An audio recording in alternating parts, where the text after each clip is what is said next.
여러분 엘리야 선지자 이 이름은 아마 많이들 들어보셨을 것이고, 엘리야 선지자라고 하면 뭐가 머리에 떠오르십니까? 여러 가지 사건이 있겠지만 아마도 가장 많은 분들께 머리에 떠오르는 사건은 엘리야가 갈멜산에, 이름은 기억 안 나지만 어떤 산에서 450명의 바알 선지자들과 맞서서 기도하면서 마침내 승리했던 사건이 떠오르실 겁니다. 그것이 열왕기상 18장 말씀에 기록되어져 있죠. 그리고 그 시작은 열왕기상 17장 1절의 말씀입니다. 선지자 엘리야가 아합 왕에게 가서 하나님의 말씀을 선포합니다. 이 땅에 이스라엘의 가뭄이, 지독한 가뭄이 들 거라고 선포합니다. 고대 사회에서 가뭄이라고 하는 것은 나라가 망할 수 있는 너무나 심각한 문제였습니다. 특히나 이 이스라엘이 있는 가나안 땅은 그야말로 적합한 때에 비가 내리지 않으면 농사를 지을 수 없는 그런 땅이었습니다. 그런데 지금부터 극심한 가뭄이 든다고 하니까 이게 얼마나 심각한 문제입니까? 그런데 그 엘리야의 말처럼 이후에 3년 동안 이 땅에 가뭄이 들게 되는 것이죠. 그리고 3년이 지나서 갈멜산이라고 하는 산 위에 이제 선지자 엘리야가 아합 왕에게 말하여서 하나님이 살아계신 하나님이신 것을, 하나님이 참으로 능력의 하나님이시고 아합 왕 당신이 이스라엘이 지금 죄를 범하고 있다는 것을 내가 확인하겠다, 보이겠다라고 하면서 갈멜산 위로 바알 선지자 450명과 함께 같이 올라가서 이 시험의 자리에 서는 것이죠. 구체적인 내용이 뭡니까? 자, 이제 우리가 소를 잡아서 이걸 앞에 제단 위에 올려놓고 하나님이 참으로 살아계신 하나님이시라면 내가 기도할 때 하나님께서 불을 내리셔서 이 소를 태워 예배를 받으실 것이고, 바알이 진짜라면 바알 선지자들이 기도할 때에 바알이 거기에 불을 내리지 않겠냐라고 말하죠. 그리고 이 믿음의 싸움이 시작된 겁니다. 다들 아시죠? 바알 선지자가 기도합니다. 450명이 큰 소리를 내며 기도합니다. 아무 일도 벌어지지 않죠.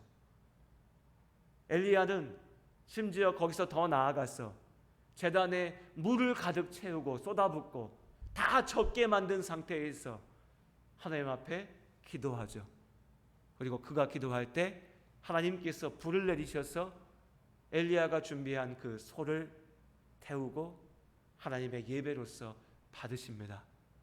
그리고 그때 엘리야가 그 자리에서 다시금 하나님 앞에 기도할 때 3년의 가뭄이 끝나고 비가 내리게 되죠. 이것이 우리가 잘 알고 있는 갈멜산에서 엘리야를 통하여 일어난 기적, 하나님의 능력의 사건입니다. 그런데 제가 이 말씀을 먼저 드린 것은, 물론 이것은 하나님의 능력을, 하나님께서 살아계심을 증거하는 너무나 놀라운 사건이었지만, 오늘 이 말씀을 읽어가면서 우리가 이 기막힌, 이 놀라운 기적적인 사건에 집중하느라 그 이전에 있었던 일들을 못 보는 것은 아닌가라는 생각이 들었기 때문입니다. 갈멜산에 있기 전에 엘리야, 3년의 시간 동안 엘리야는 어떤 곳에 어떤 일을 하고 있었나라고 하는 것이죠. 이 시간의 의미를 우리가 이 시간 함께 기억해 봤으면 좋겠습니다. 하나님의 말씀을 선포한 엘리야, 그러니까 앞으로 3년 동안, 아니요, 엘리야가 선포할 때는 3년이라 말하지 않았죠. 앞으로 내가 다시 말할 때까지, 그러니까 나를 통해 하나님께서 다시 말씀하시기까지 이 땅에 극심한 가뭄이 들 거라고 선포했던 엘리야는 도망쳐야 됐습니다. 하나님의 말씀을 선포했는데 도망쳐야 됐습니다. 왕이 죽이려고 하니까요.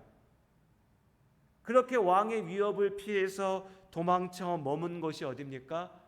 동쪽에 요단 강가에 그릿 시냇가라고 하는 것이었습니다. 물론 이 시냇가에서도요, 우리가 잘 아는 기적의 사건이 있었습니다. 우리는 여전히 기적에 초점을 맞추죠. 무슨 사건이 있었습니까, 여러분? 이 말 참 자주 많이 듣게 되는데, 어렵고 힘들 때 까마귀가 물어다 주는 걸로 먹는다, 까마귀가 주는 걸로 살 수 있다, 이런 표현들 씁니다. 엘리야가 이 시냇가에 있을 때 먹을 것도 없고 살 수 있는 방법이 아무것도 없었죠. 그때 하나님께서 그에게 내가 까마귀들을 통해서 너에게 먹을 것을 주겠다라고 하셨고, 그 말씀 그대로 아침마다 또 저녁에도 까마귀들이 떡과 고기를 물어와서 그거를 엘리야가 먹고 살 수 있었죠. 그리고 시냇물을 마시면서요, 마치 이스라엘 사람들이, 이스라엘 민족이 광야에서 만나와 생수로 살았던 것처럼요. 그래서 우리는 이 이야기를 보면서 이 기적에 감탄합니다. 야, 하나님이 까마귀를 통해서 엘리야를 먹이셨구나. 하나님, 나의 삶 속에서도 까마귀처럼 먹여주십시오라고 기도할 수도 있겠죠.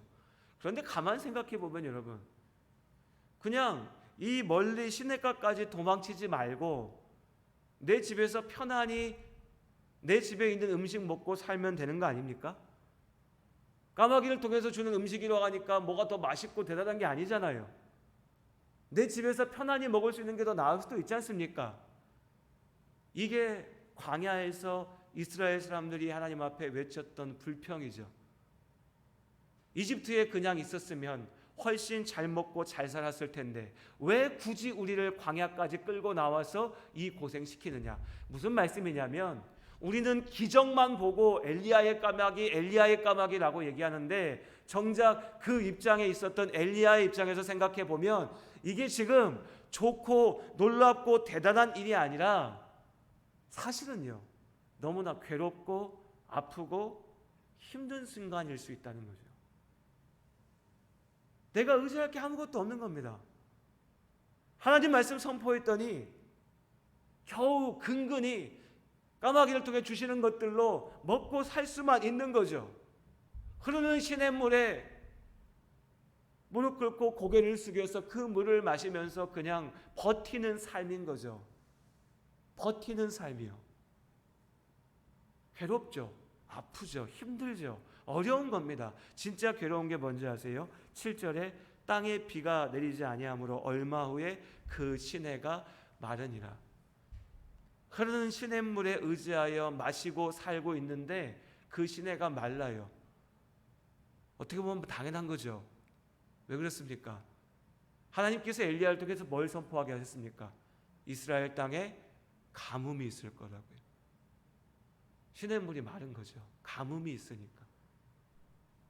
엘리야 입장에서는요, 나는 하나님 말씀 선포한다고, 하나님 말씀대로 한다고 여기까지 도망와서 겨우 이 시냇물에 의지해서 사는데, 하나님이 아합 왕만 심판하셔야지, 우상 숭배하는 이스라엘만 심판하셔야지, 그들의 죄 때문에 왜 내가 고통받아야 되는가? 지금 딱 그거잖아요. 그들의 죄로 인한 하나님의 심판이 나에게도 영향을 끼치고 나를 아프게 하고, 정작 아합 왕은 아무리 가뭄이 들어도 궁전에서 쌓아놓은 거 있으니까 먹고 버티는데, 나는 시냇가가 말라버리니까 마실 물이 없어요. 당장에 죽게 생겼어요. 이어지는 8절부터의 말씀에 하나님이 엘리야를 버리지 않으시죠. 그래서 그에게 말씀하십니다.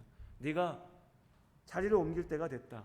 저기 시돈이라고 하는 곳에, 그리고 사르밧으로 가라. 시돈이 어딥니까 여러분? 시돈. 오늘 말씀 중에도 나왔는데 시돈, 이세벨 고향이요. 우상 숭배하던 땅이요. 이방의 땅이요. 엘리야한테 시돈으로 가라는 거예요. 시돈에 속한 사르밧으로 갑니다.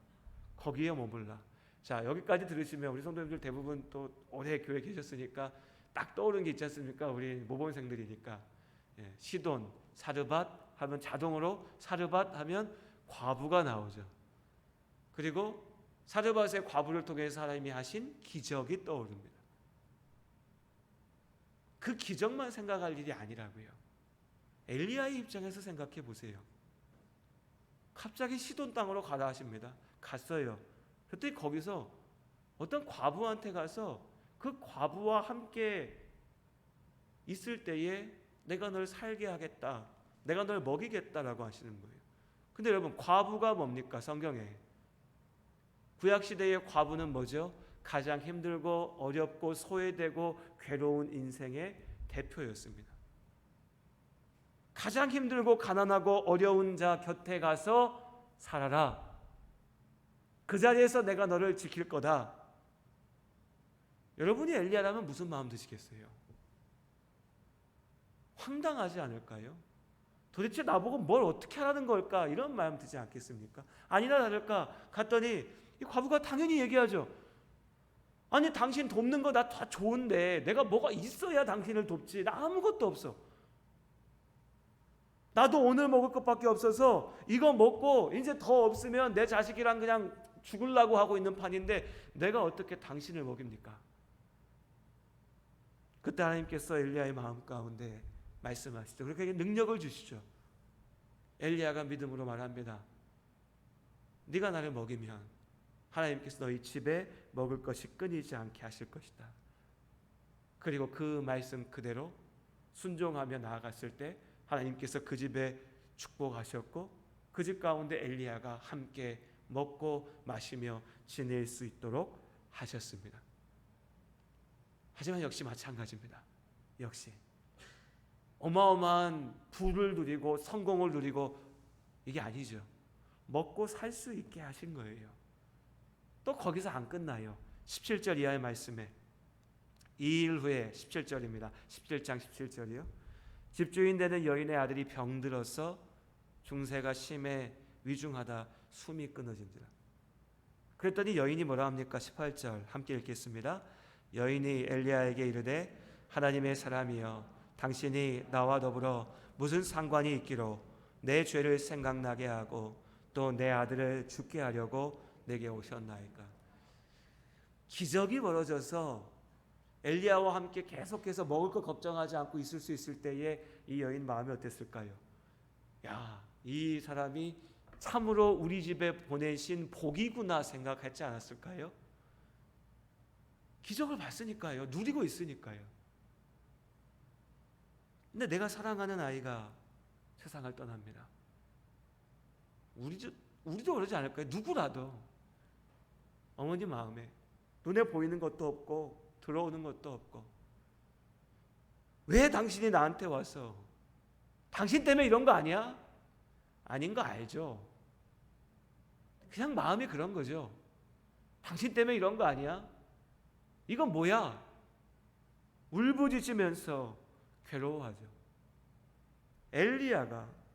엘리야가 마찬가지로 부르짖습니다.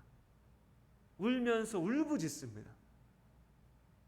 자식을 잃은 어머니의 마음과 같을 수는 없겠죠. 그러나 엘리야 역시도 정말 이 울음이, 이 부르짖음이 거짓이 아니라 정말로 울고 싶은 마음이었을 거고 정말로 하나님 앞에 막 소리 지르면서 외치고 싶은 마음이었을 겁니다. 도대체 어디까지 가라고요? 이렇게 하십니까? 시냇가에 갔더니 시냇물이 마르고 이방 땅에 왔더니 겨우 먹게 살게 하시더니 이제는 이 집에 아들을 죽게 하십니까? 엘리야가 하나님 앞에 부르짖으면서 울부짖으면서 기도할 때 하나님께서 그의 기도 가운데 역사하셨습니다. 그를 살리셨죠. 자, 이 말씀을 왜 봅니까? 우리가 지금 아까 말씀드렸죠. 아합에게 가뭄을 선포하고 이제 다시 그 가뭄의 끝에 갈멜산에서 바알의 선지자들과 맞서 싸울 때까지 그 3년의 시간 동안 엘리야에게 어떤 일이 있었는가? 엘리야는 어떤 자리에 있었냐라는 거죠. 그 3년의 시간은 엘리야에게도 고통의 시간이었고 괴로움의 시간이었고 아픔의 시간이었습니다. 멋지게 하나님 말씀 선포하고 자기는 어디 좋은 데 가서 근엄하게 거룩하게 앉아 있다가 갈멜산에 떡하니 나타나서 기적을 행하고 승리하고 이게 아니었다는 거죠. 먹고 마시는 것 때문에 괴로워해야 됐고 내 옆에 소중한 사람이 죽어가는 것을 보면서 눈물을 흘려야 됐고 부르짖어야 됐고 하나님의 뜻이 어딨냐? 하나님이 도대체 지금 나를 어떻게 이끌어 가시냐? 가슴을 치면서 답답했던 시간들 3년입니다. 아합도 괴로워했고 엘리야도 괴로워했어요. 아합 역시도 내가 막 결혼하고 전쟁하고 내 뜻대로 하면 승리할 것 같았는데 하나님이 치시니까 가뭄이 드니까 아무것도 안 되는 거예요. 나라가 망하게 생겼어요. 괴로웠죠. 그 와중에도 바알 앞에 가서 절하면서 바알에게 매달리면서 하나님의 선지자들을 잡아 죽이면서 엘리야 저것이 저주에서 그런 거야. 눈에 보이기만 하면 내가 죽일 거야 라고 했던 시간들 3년이 아합의 3년이었다면 엘리야의 3년은 역시 마찬가지로 고통과 아픔과 어려움의 시간들이었지만 그 속에서 하나님이 살아계시다는 것을, 하나님께서 역사하신다는 것을, 하나님께서 나의 기도를 들으시고 내 기도 가운데 함께 하신다는 것을 경험하는 시간이었습니다. 믿음 안에 버티는 시간이었고 하나님의 사람으로 세워지는 연단의 시간이었죠.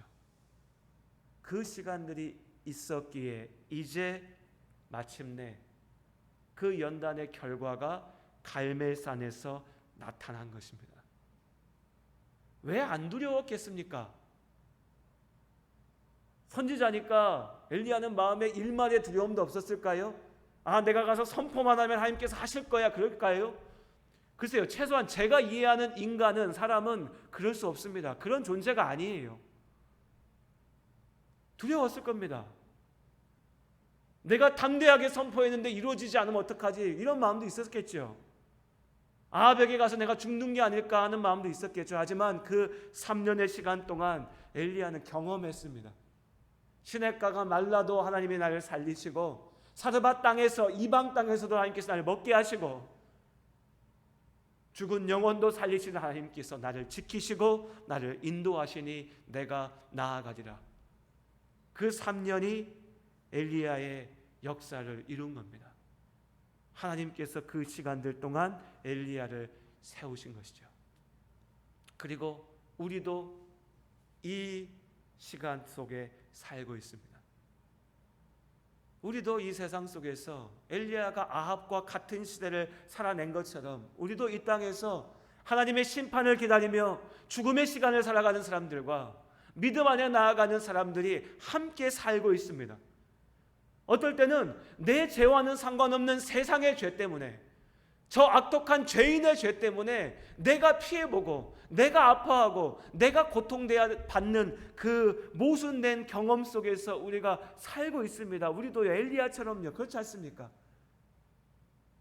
그 시간 속에서, 그러나 그 시간의 끝에 우리가 고백할 수 있기를 바랍니다.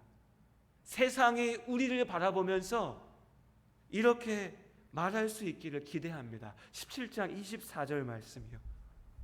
여인이 엘리야에게 이르되 내가 이제야 당신은 하나님의 사람이시요 당신의 입에 있는 여호와의 말씀이 진실한 줄 아노라 하니라. 아멘. 이것이 하나님의 일하시는 방법입니다. 다시 말씀드리지만 우리가 아까 찬양했던 것처럼 우리 앞에 험하고 거친 길이 놓여 있을 수 있습니다. 우리가 의지했던 시냇물이 마를 수 있습니다. 나에게 위로가 됐던 사람이 나보다 먼저 세상을 떠날 수도 있습니다.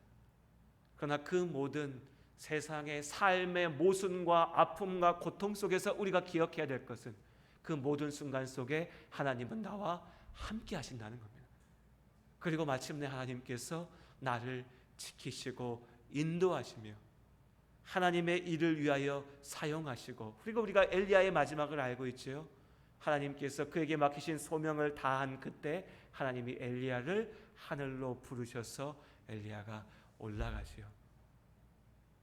우리도 그 자리, 하나님의 나라 가운데 있을 것을, 지금도 있음을 믿습니다.